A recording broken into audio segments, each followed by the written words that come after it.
Shalom, selamat hari Minggu saudara-saudara sekalian.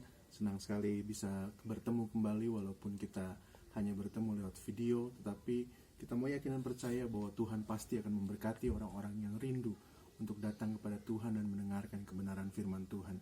Sebentar kita akan mendengarkan kebenaran firman Tuhan, namun sebelumnya saya undang kita semua untuk berdoa bersama-sama. Mari kita sama-sama berdoa.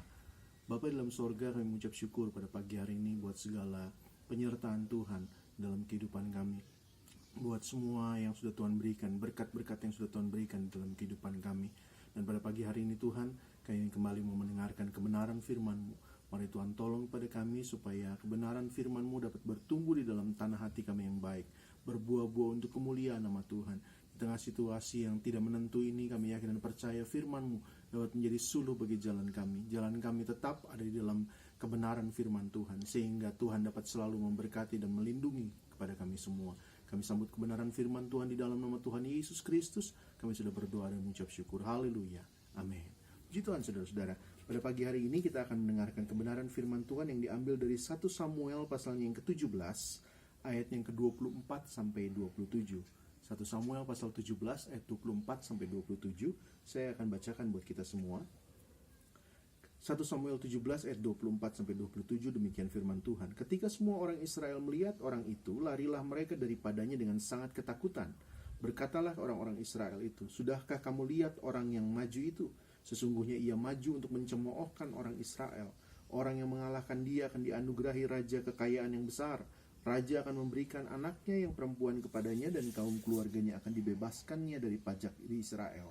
Lalu berkatalah Daud kepada orang-orang yang berdiri di dekatnya, "Apakah yang akan dilakukan kepada orang yang mengalahkan orang Filistin itu dan yang menghindarkan cemooh dari Israel? Siapakah orang Filistin yang tak bersunat itu sampai ia berani mencemoohkan barisan daripada Allah yang hidup?" Rakyat itu pun menjawabnya dengan perkataan tadi, "Begitulah akan dilakukan kepada orang yang mengalahkan dia." Puji Tuhan saudara-saudara. Pagi ini saya ingin membahas mengenai Daud, mengenai kehidupan Daud yang masih muda, mengenai cerita yang mungkin kita sering dengar sejak anak-anak, pertarungan Daud melawan Goliat. Saya sudah pernah membagikan hal ini, tetapi saya yakin dan percaya pada hari ini ada sesuatu yang baru yang akan Tuhan bukakan buat kita semua. Kita mengajak kita bersama-sama untuk melihat apa sih yang menyebabkan Daud menang terhadap Goliat. Apa sih yang menyebabkan Daud bisa memperoleh satu kemenangan yang besar dalam kehidupan Daud? Apa perbedaan Daud dari orang-orang Israel yang lain? Sebetulnya kalau kita melihat secara fisik, nggak ada yang istimewa dari Daud. Firman Tuhan bilang Daud mukanya masih kemerah-merahan. Dia masih anak-anak, anak kecil yang tidak diperhitungkan oleh siapapun juga. Tetapi kenapa di dalam pertarungan ini Daud bisa mendapatkan satu kemenangan yang besar? Saya mendapat 3 pelajaran pada pagi hari ini, dan yang saya ingin bagikan kepada kita semua. Pelajaran apa itu? Kalau kita baca dari perikop ini, saudara-saudara, apa yang menyebabkan, rahasia yang menyebabkan Daud memperoleh kemenangan? Yang pertama, saya akan bacakan dari ayat yang 34 sampai 35. Tetapi Daud berkata kepada Saul, "Hambamu ini biasa mengembalakan kambing domba ayahnya. Apabila datang singa atau beruang yang menerkam seekor domba dari kawanannya, maka aku mengejarnya, menghajarnya, dan melepaskan domba itu dari mulutnya. Kemudian apabila ia berdiri menyerang aku, maka aku menangkap janggutnya, lalu menghajarnya dan membunuhnya." Saudara-saudara, ternyata yang pertama yang Daud lakukan di dalam kehidupan Daud sejak mudanya adalah apa? Sehingga dia bisa mendapatkan kemenangan yang besar itu. Daud mengikuti pembentukan Tuhan. Daud mengikuti tuntunan Tuhan, pembentukan Tuhan. Sejak masa mudanya, sekalipun dia hanya menggembalakan 2 atau 3 ekor domba, tetapi Daud mau taat dan ikuti apa yang Tuhan mau dalam kehidupannya. Menggembalakan 2-3 ekor domba, tetapi dia ikuti itu, dia tekuni itu. Ternyata saudara-saudara, apa yang dia tekuni itu adalah satu tempaan yang Tuhan sedang buat di dalam kehidupan Daud.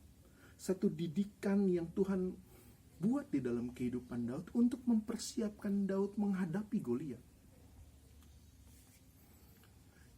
Dia bertemu dengan singa, dengan beruang. Dia hanya membunuh mereka untuk melindungi domba-dombanya.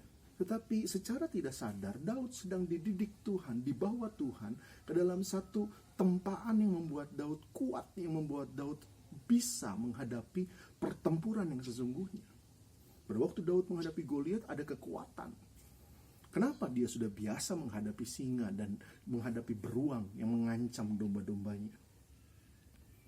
Saudara-saudara, di dalam kehidupan kita orang-orang percaya, untuk menghadapi saat-saat yang seperti sekarang ini, saat-saat yang luar biasa, saat-saat yang mencekam mungkin buat kita, tetapi kita mau yakin dan kita mau percaya, Tuhan pasti sudah mempersiapkan kita untuk menghadapi peristiwa yang sedang terjadi sekarang ini. Mari lihat kembali ke belakang dan lihat bagaimana apa yang sudah Tuhan buat di dalam kehidupan kita, sehingga mempersiapkan kita untuk masa-masa saat ini. Mari ingat lagi didikan apa yang Tuhan pernah buat dalam kehidupan kita. Mungkin didikan dari hal-hal yang kecil, dari satu peristiwa-peristiwa yang kecil yang kita tidak sadar. Tetapi itu adalah suatu didikan Tuhan untuk membuat kita lebih kuat lagi di masa depan. Dan saya yakin dan percaya saudara-saudara sekalian, demikian juga pada saat kita menjalani hari-hari kita saat ini. Hari-hari yang mencekam buat kita, hari-hari yang menakutkan buat kita. Tetapi kita mau yakin dan percaya Tuhan sedang mempersiapkan kita untuk lebih kuat lagi di masa depan. Untuk lebih dalam lagi iman kita. Untuk lebih hebat lagi kita menghadapi masa depan. Tuhan sedang membawa kita dari kemuliaan kepada kemuliaan yang lain. Ini yang harus kita yakin dan percaya. Syaratnya apa?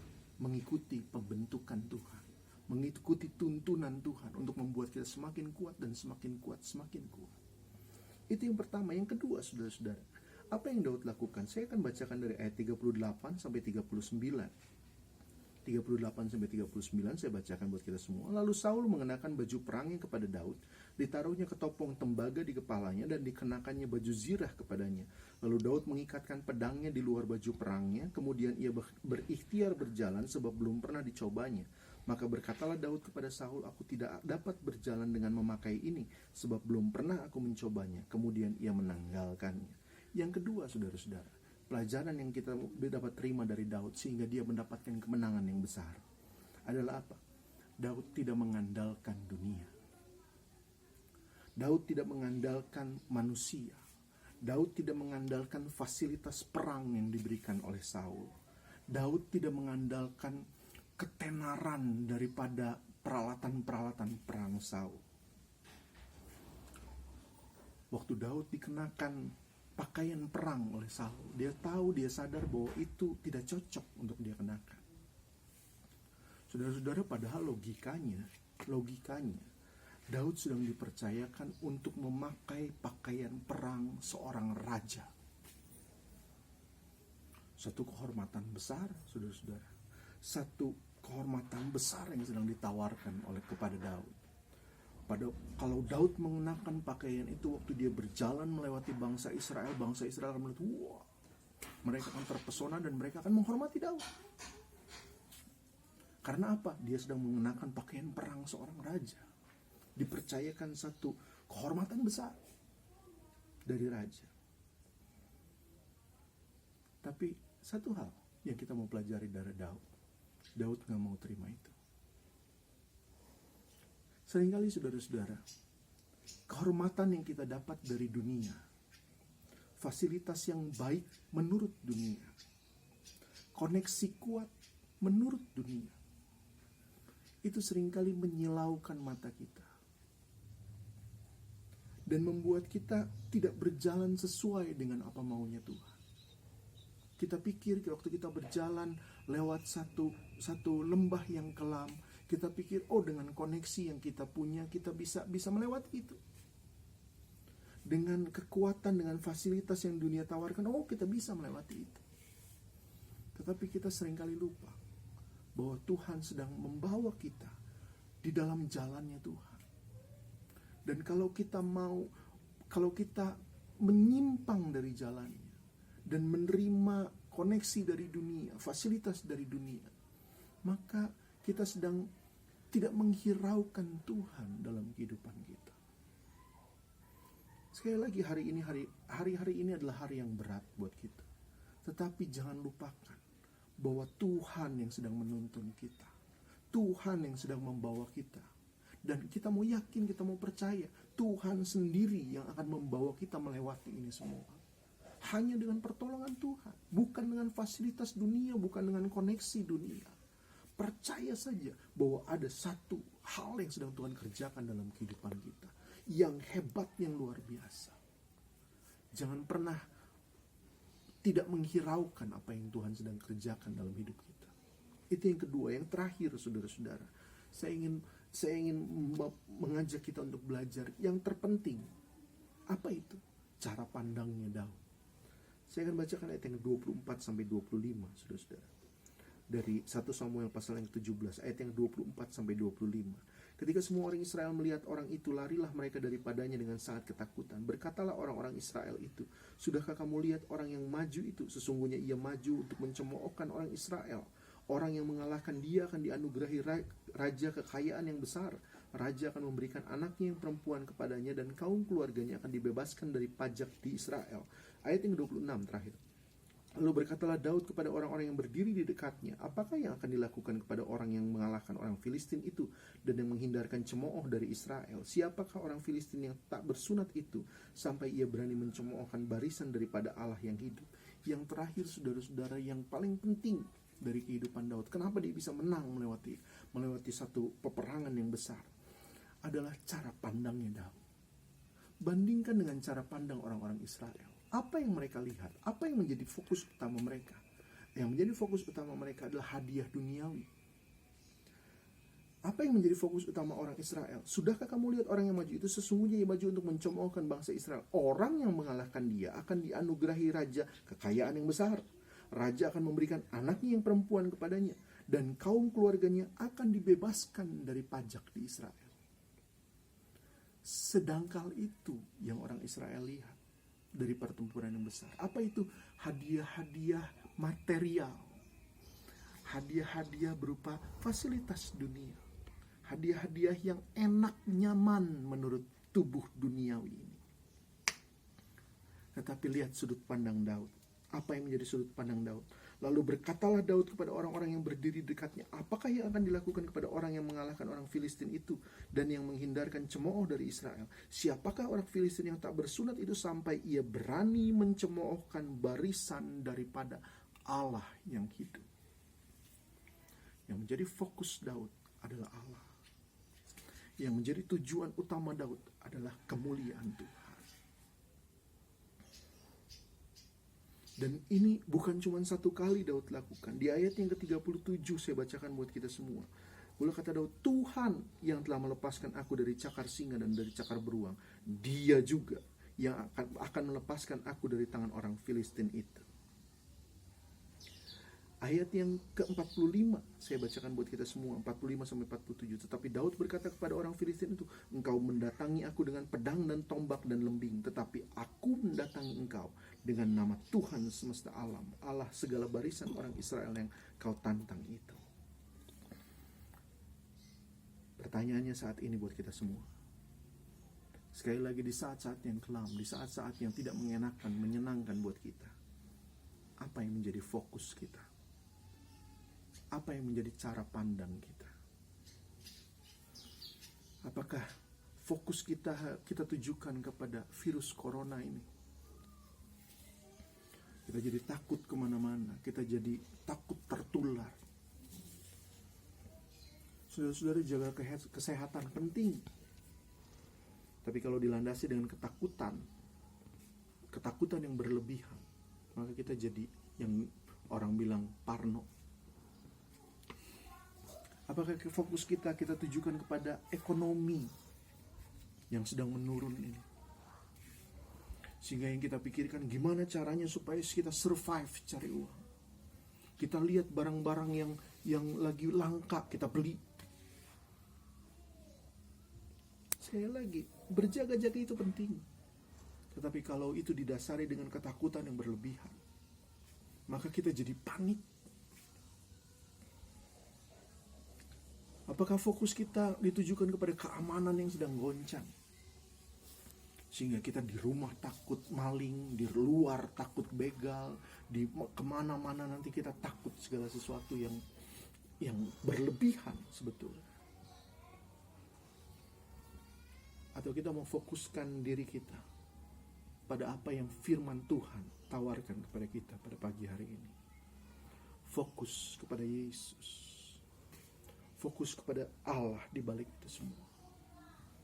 Orang lain boleh panik, orang lain boleh ketakutan, orang lain boleh parno, tetapi kita mau melihat jauh melampaui itu semua. Semua orang Israel panik, takut melihat Goliat yang besar yang ada di hadapan mata mereka. Tetapi Daud, dia tidak takut, tidak panik, karena dia melihat melampaui Goliat yang besar.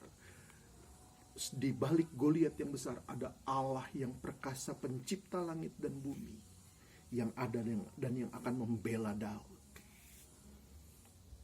Di balik virus corona ini, di balik semua masa-masa yang kelam ini, ada Allah yang berjalan bersama dengan kita. Kalau kita mau mengikuti tuntunan tangannya, maka kita pasti akan dibebaskan. Kita pasti akan mendapatkan kelepasan. Kita pasti akan diselamatkan. Bahkan di saat-saat seperti ini, Tuhan akan melimpahkan berkat-berkat yang luar biasa dalam kehidupan kita. Syaratnya kita mau ikuti tuntunan Tuhan. Kita mau memfokuskan mata kita hanya kepada Tuhan. Puji Tuhan, firman Tuhan tidak saya panjang lebarkan lagi. Kiranya ini semua dapat menjadi suluh bagi jalan kita.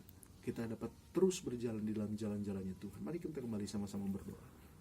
Kami mengucap syukur Tuhan buat firman Tuhan yang dibagikan pada pagi hari ini. Tuhan, tolong kami supaya kami dapat terus berjalan di dalam jalan-jalannya Tuhan. Fokus kami hanya tertuju kepada Tuhan. Tuhan, tolong kami, kuatkan kami Tuhan. Kuatkan langkah kami, kuatkan iman kami, supaya kami dapat mentaati apa yang Tuhan mau dalam kehidupan kami. Biarlah kiranya firman Tuhan dapat menjadi suluh bagi jalan kami, dapat menjadi terang bagi langkah kami. Tuhan, kiranya memberkati anak-anak-Mu yang mendengarkan pada pagi hari ini. Tuhan, memberkati kehidupan mereka. Tuhan, memberkati keluarga mereka. Tuhan, memberkati usaha mereka. Apapun yang mereka hadapi, Tuhan, kiranya selalu beserta dan menolong. Apa yang menjadi cita-cita pengharapan kami, Tuhan, kiranya campur tangan dan memberikan yang terbaik buat kami. Apa yang menjadi masalah, ujian, pencobaan yang sedang kami hadapi, Tuhan, kiranya berjalan bersama dengan kami dan tunjukkan apa maksud besar Tuhan di balik itu semua. Apa yang menjadi usaha, pekerjaan, mata pencaharian kami, Tuhan, kiranya beserta, memberkati dan membuat semua usaha kami menjadi berhasil. Saat-saat ini Tuhan, tolong memberikan kesehatan, kekuatan kepada kami. Terima kasih buat semuanya Tuhan. Tuhan akan memberkati kami dengan limpah. Tuhan akan memberkati kehidupan kami. Tuhan akan memberkati usaha pekerjaan kami. Tuhan akan memberkati keluarga kami. Kami akan menjalani hari-hari kami ke depan bersama-sama dengan Tuhan. Di dalam nama Tuhan Yesus Kristus kami sudah berdoa dan mengucap syukur. Haleluya. Amin. Puji Tuhan, Tuhan Yesus memberkati.